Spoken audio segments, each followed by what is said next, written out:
Good morning to all of you. Final account हम लोग कर रहे हैं, उसमें आपके साइड से एक इलस्ट्रेशन नंबर 11 में डाउट आया है। उसको देखते हैं कि कैसे प्रोसीजर जो हमने डिस्कस किया था पिछले क्लासों में, उसको प्रैक्टिकली क्वेश्चंस में कैसे उतारना है। राइट, लेके चलते हैं आपको स्क्रीन पे आपके बुक का इलस्ट्रेशन नंबर 11। एक बार कंफर्म करें, स्क्रीन दिखना शुरू हुआ? Yes sir. चलिए, देखिए, अगर कोई भी क्वेश्चंस करना है हमको, तो हमारे सामने जो रिक्वायरमेंट है सबसे पहले वो देखेंगे। दूसरी बात, हमारे को क्या इंफॉर्मेशन दे रखा है वो देखेंगे।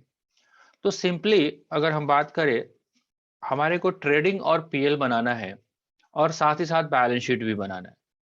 तो दो शॉर्टकट मैंने बताया था आपको कि जब भी आपको जितने भी नॉमिनल अकाउंट है, अगर नॉमिनल अकाउंट की पहचान आप कर पा रहे हैं, जितने भी नॉमिनल अकाउंट है वही आइदर आपके ट्रेडिंग में जाएगा या आपका पीएल में जाएगा। राइट, ट्रेडिंग में कौन से आइटम जाएंगे? जो कि डायरेक्ट नेचर के हैं। राइट, थोड़ा सा जजमेंट करना पड़ेगा, धीरे धीरे प्रैक्टिस हो जाएगा। पीएल में कौन से आइटम जाएंगे? जो आपके इनडायरेक्ट नेचर के हैं। राइट, और साथ ही साथ दो अकाउंट और भी होते हैं, एक है पर्सनल, दूसरा है रियल। राइट, पर्सनल और रियल अकाउंट जाएगा कहां पे? बैलेंस शीट में, या तो लायबिलिटी साइड में या तो एसेट साइड में। राइट, लायबिलिटी साइड में कौन सा अमाउंट जाएगा? जिस जिस भी पर्सनल और रियल का अगर आपका क्रेडिट बैलेंस आ रहा हो तो। राइट, एसेट साइड में डेबिट बैलेंस वाला। इतना सिंपल शॉर्टकट है। राइट, अब थोड़ा सा ये थ्योरेटिकल पोर्शन हो गया, आपको इसको प्रैक्टिकली करना पड़ेगा। तो सिंपल सा बात है, जो भी क्वेश्चंस आप पढ़ेंगे, हो सकता है आपको ट्रेडिंग बनाने के लिए भी बोले, हो सकता है आपको प्रॉफिट एंड लॉस अकाउंट भी बनाने के लिए बोले, और हो सकता है बैलेंस शीट भी बनाने के लिए। तो हमने आपको बोला था कि आप पेंसिल लेंगे और क्वेश्चंस को पढ़ते समय ही आप मार्क कर लेंगे। तो सबसे पहले इलस्ट्रेशन नंबर 11 में जो रिक्वायरमेंट है वो देखिए क्या है। कहता है from the following particular prepare a profit and loss account. Right, profit and loss account he prepare करने के लिए बोला जा रहा है।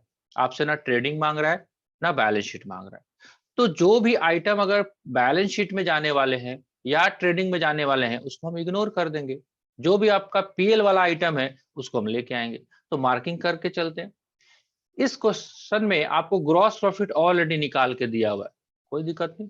तो ग्रॉस प्रॉफिट आपको मालूम है कि पीएल अकाउंट जब हम बनाएंगे तो पीएल अकाउंट के क्रेडिट साइड में जाएगा 10,52,500।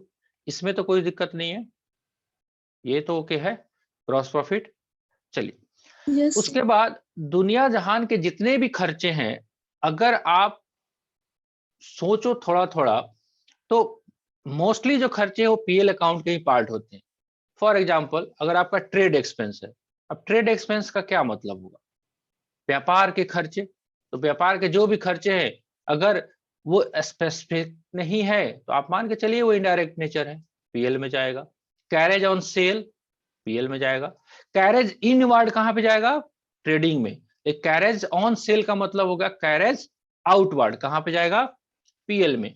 ऑफिस का सैलरी पीएल में। पोस्टेज, पोस्टेज समझते हो? पोस्टेज का मतलब ये हो गया चिट्ठी पत्री भेजना पोस्ट ऑफिस से, पीएल में। ऑफिस का रेंट पीएल में। लीगल चार्ज पीएल में। ऑडिट फी पीएल में। डेप्रिसिएशन पीएल में। सन्ड्री एक्सपेंसेस पीएल में। सेलिंग एक्सपेंसेस पीएल में। डिस्काउंट अलाउड पीएल में। लाइटिंग, हाँ जी लाइटिंग, लाइट वगैरह जा रहा है पीएल में। कमीशन रिसीव्ड पीएल में जाएगा लेकिन क्रेडिट साइड में, क्योंकि इनकम है। राइट, एक चीज और ध्यान रखेंगे आप, पीएल अकाउंट के डेबिट साइड में जो भी लेजर जो एक्सपेंसेस नेचर के है वही जाएगा, और क्रेडिट साइड में कौन जाएगा? Income nature. इनकम क्यों? बिकॉज इनकम का बैलेंस भी तो क्रेडिट होता है और एक्सपेंस का बैलेंस लेजर का क्या होता है? डेबिट होता है। Right, discount C R bad debts. Bad debts समझते हो ना क्या होता है बैड डेट? जिसको किसी को उधार दिया पैसा वो डुबा दिया, पीएल में। डिस्काउंट क्रेडिट लिखा हुआ है, क्रेडिट का मतलब क्रेडिट बैलेंस वाला ये लेजर है, तो इनकम साइड में जाएगा लेकिन जाएगा पीएल में। इंटरेस्ट ऑन लोन पीएल में। स्टेबल एक्सपेंसेस, अब ट्रेड एक्सपेंसेस कभी बोलता है, कभी स्टेबल एक्सपेंसेस बोलता है पीएल में।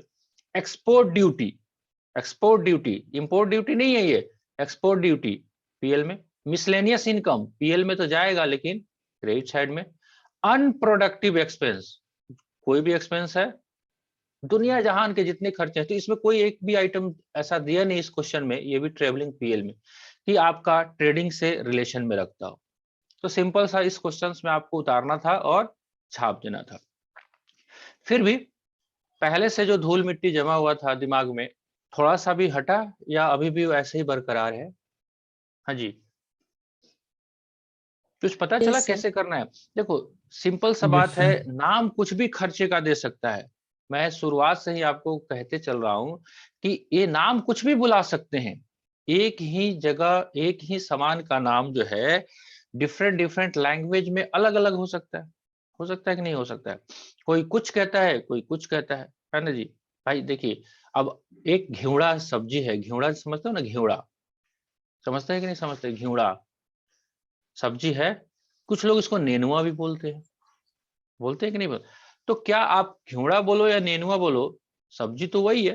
तो ऐसे ही जितने भी बिजनेसमैन हैं या बिजनेस के एक्सपेंडिचर है, वो बिजनेस एक्सपेंसेस का हर बिजनेसमैन अपने हिसाब से नामांकन जो नेमिंग है वो अलग अलग रख सकता है, राइट?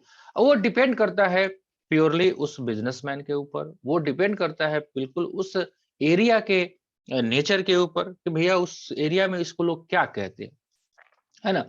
अब सिंपल सा बात है, कोई भी दुकान के खर्चे ले लो, मान लेते हैं कि हम हमारा दुकान है और दुकान में कस्टमर आता है, उसको हम चाय पिलाते हैं, पिलाओगे? भाई दुकान में ग्राहक आएगा, चाय पिलाने का कोई बड़ा-बड़ा तो रस्म नहीं है। नॉर्मली जो ग्राहक आता है, तो चाय तो पिलाते ही हैं हम लोग, राइट? इस खर्चे को क्या यस सर। लिखोगे बोलो? इस खर्चे को क्या लिखोगे? गरमा-गरम चाय देखिए जी, प्लेट में डाल के, हाँ जी, आता है दुकान से, चाय पीना शुरू हुआ। हाँ जी, इस खर्चे को क्या लिखोगे अपने आप? पहला, टी ठीक एक्सपेंसेस भी लिख सकते हो। T expenses account debit to cash, 5 रुपया लिख सकते हैं, कोई मनाही है, कोई दिक्कत नहीं। मैं अपने यहाँ क्या करता हूँ, लिखता हूँ भाई चाय क्या क्या खर्चा लिखें, हम लिखते हैं ऑफिस एक्सपेंसेस। तो लिखो ना भैया, कोई दिक्कत है? ऑफिस एक्सपेंसेस टू कैश लिखो, कोई बात नहीं, राइट? कुछ लोग इसको कहते हैं ये मेरा बिजनेस को प्रमोट करने के लिए खर्चे हैं, जो ग्राहक आएगा उसको हम लुभाएंगे, तो हम इसको लिखते हैं बिजनेस प्रमोशन एक्सपेंस।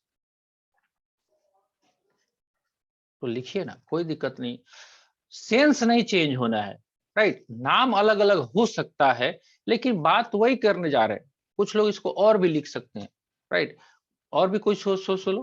कुछ लोग कहते हैं नहीं ये तो मेरा प्रचार का खर्चा है, एडवर्टीजमेंट है, हम प्रचार के लिए चाय पिलाते हैं, तो एडवर्टीजमेंट लिख लीजिए, है ना? राइट। कुछ लोग कहते हैं गेस्ट एंटरटेनमेंट एक्सपेंसेस, गेस्ट जो आ रहे हैं आपके दुकान में, उनको एंटरटेन करने के लिए चाय कॉफी बिस्किट मिक्सचर खरीद के खिलाते हो, तो खर्चे लिख सकते हो। तो वैसे ही आपका, अगर सिंपल सा मैं टूल्स देता हूं, अगर जो खर्चे आपको पता नहीं चल पा रहे कहाँ पे है, तो वो 90% आप मानना कि वो पीएल अकाउंट में ही जाना चाहिए, क्योंकि ट्रेडिंग अकाउंट्स के खर्चे गिने चुने हैं। सेल, परचेज, डायरेक्ट एक्सपेंसेस, बस ओपनिंग स्टॉक, क्लोजिंग स्टॉक, बाकी सारा कहाँ जाएगा?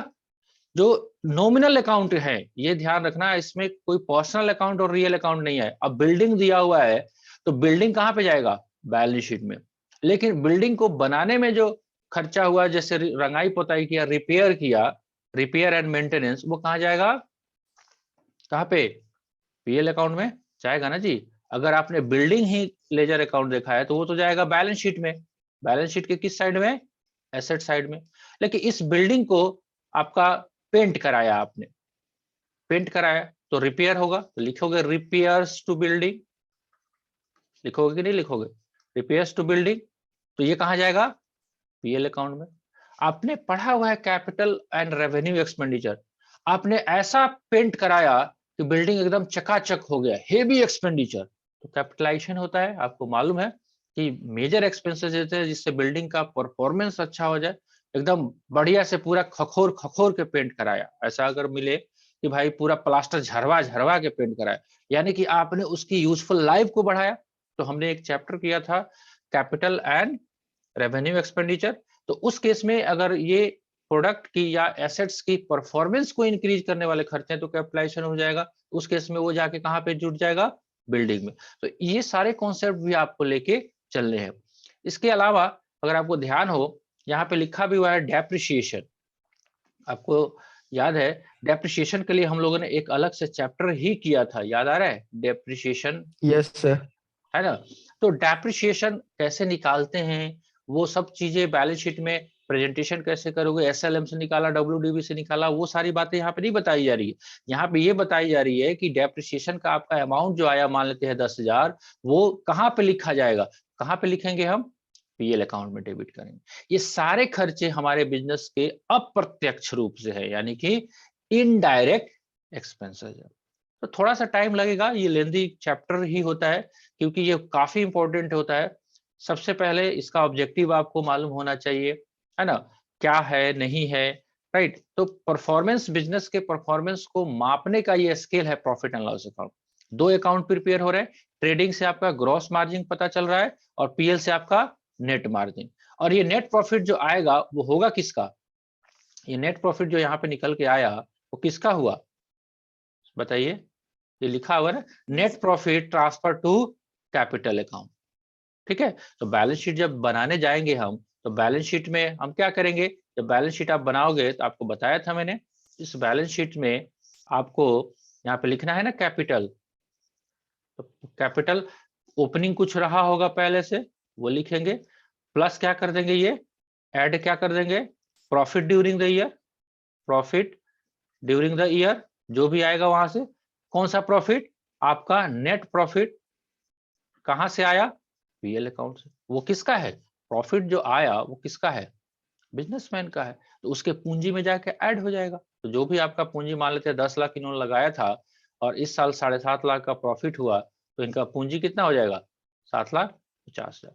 इसमें से कुछ उन लोगों ने खर्चे के लिए निकाला, तो उसको हम यहीं पे लेस करके लिख देंगे, लेस ड्रॉइंग। ड्रॉइंग क्या होता है मालूम है आपको, ड्रॉइंग प्रोप्राइटर जो है अपने पर्सनल एक्सपेंडिचर के लिए, घर के खर्चे के लिए, साग सब्जी, बच्चों के कपड़े खरीदने के लिए जो पैसे निकालता है उसको हम लोग बोलते हैं ड्रॉइंग, राइट। मान लेते हैं 2 लाख रुपया निकाला तो 2 लाख घटा देंगे, बस बात खत्म, ठीक है। तो इस तरह से आप मूव ऑन करेंगे। और भी कोई क्वेश्चन है? No sir. नहीं है। चलिए 11 तक पहुंच गया है, तो बहुत खुशी की बात है कि कम से कम क्वेश्चन बनना तो शुरू हुआ। बाकी पार्टिसिपेंट लोग पूछ नहीं रहे हैं, तो मुझे डाउट आ रहा है, इसका मतलब कि उन लोगों ने क्वेश्चन बनाना शुरू नहीं किया, या ये भी हो सकता है कि वो क्वेश्चन बना रहे हैं, उनको सब समझ में आ रहा है। अगर सब समझ में आ रहा है तो बहुत अच्छी बात है। अगर वो क्वेश्चंस नहीं बना पा रहे हैं या नहीं बन रहा है, तब तो दिक्कत वाली बात है। तो करना तो पड़ेगा, कोई उपाय नहीं है, क्वेश्चंस को लेके बैठना पड़ेगा। अगर नहीं शुरुआत कर पा रहे हैं तो क्वेश्चन शेयर करिए, एक दो क्वेश्चन फुल फ्लैश बना बना के आपको बताया जाएगा, ऐसे ही बनता है, राइट। जैसे आज हमने डिस्कस किया, तो कौन सा आइटम कहाँ जाएंगे आपको मार्किंग करना है और जाके वहां पे उतार लेना है। आप देखिए ना, यहाँ पे सब कुछ लिख दिया गया, trade, carriage, office salary, postage, है ना। तो मैं ऐसा भी बोल रहा हूँ, अगर मतलब ये तो ऐसा बोलना नहीं चाहिए आपको, लेकिन ऐसा भी बोल रहा है कि जब समझ में नहीं आ रहा है जो खर्चे हैं, उसको पीएल में उठा के पेस्ट कर दो, है ना। Something is better than nothing, गलती ही होगा ना। और करते करते आपको थोड़ा सा एक्सपेंडिचर का नेचर भी पता चल जाएगा, आपको ये भी याद हो जाएगा कि कौन से खर्चे कहाँ पे जा रहे हैं। तो कुछ इस तरह से भी काम आप आगे लेके बढ़ा सकते हो, ठीक है। Yes sir. ठीक है, क्वेश्चन जब शेयर करेंगे तो फिर से रिक्वेस्ट है, देखिए क्वेश्चंस को करते हैं ना हम लोग, तो थोड़ा सा टाइम लगता है उसको एडिटिंग करने में, इसलिए मैं बोलता हूं आपको कि पहले भेज दिया कीजिए। तो 6:30 तक भी कम से कम भेज देंगे, तो हमको उसको 10-15 मिनट आपका जो बैच का रनिंग टाइम होता है उसमें वो बचत होगा, राइट, ठीक है। क्योंकि जब मैं स्क्रीन पे आ जाता हूँ तो मोबाइल को साइड में रख देता हूँ, मुझे पता नहीं चलता है किसका फोन आ रहा है, किसका मैसेज आ रहा है। क्योंकि अगर वैसा हुआ तो फिर क्लास भी नहीं हो पाएगा, क्योंकि फोन आते रहते हैं, उसको सबको साइलेंट मोड पे करके छोड़ देते हैं। ये 7 बजे से लेकर 7:30 बजे तक प्योरली आपको डेडिकेटेड है। तो उसमें आपसे भी अपेक्षा है कि आप भी उसमें सहयोग करें। ठीक है आयुष, क्वेश्चंस कहाँ तक बना यस लिए सर। आप? हाँ जी, 7 तक सर। 7 तक। आज है आपका 9वां लेक्चर, राइट? आज हम लोग जो क्लास कर रहे हैं वो क्लास का नंबर है 10वां और क्वेश्चन बनाया है आपने 7। Word of performance, big clap for you. इतना हेवी परफॉर्मेंस किया है आपने, आपके लिए जोरदार ताली होनी चाहिए। स्टेज बनवाते हैं, उस पे डीजे उजे लगाया जाए, पार्टी किया जाएगा। 7 क्वेश्चंस बना लिए आपने, है ना? ठीक है, इसमें पीछे प्रॉब्लम ये भी है कि थोड़ा-सा अभी लगन का भी टाइम है, तो आप लोग इन्वॉल्व हो रहे हैं। फिर भी पढ़ना है तो पढ़ना तो पड़ेगा, आप ही को पढ़ना पड़ेगा, है ना? सामने वाला क्वेश्चन बना लेगा तो उससे तो आपका काम नहीं चलेगा, आपको खुद से ही करना पड़ेगा। हम लोग क्या है, एक यस सर। मीडियम है, जो आपको जो डाउट आता है उसको हम लोग क्लियर करते हैं। बाकी क्वेश्चन जब तक आप नहीं चलाने आओगे, है ना? तो साइकिल आप नहीं चलाओगे तो कैसे काम बनेगा? क्योंकि पैडल तो आपको ही मारना है। ठीक है? चलिए, आज कुछ डाउट नहीं है आप लोगों का? इसके अलावा? No sir. ठीक है, क्वेश्चंस आप बनाइए, जो डाउट होगा वो शेयर करिए, हम लोग करेंगे क्लासेस में और सारी बातें, ठीक है? बाकी जैसे-जैसे क्वेश्चन आएगा, क्वेश्चंस के हिसाब से ही अब डाउट क्लियर होगा। बेसिक कॉन्सेप्ट मैंने बहुत सारा हद तक करा दिया हुआ है। जैसे-जैसे क्वेश्चन आते जाएगा, उसके हिसाब से हम लोग आगे प्रोसीड्स करते चलेंगे, ठीक है? चलो फिर मिलते हैं कल के लेक्चर में। तब तक क्वेश्चन सॉल्व कीजिए और एन्जॉय कीजिए, खूब पढ़िए, खूब घूमिए और मस्त रहिए, खुश रहिए।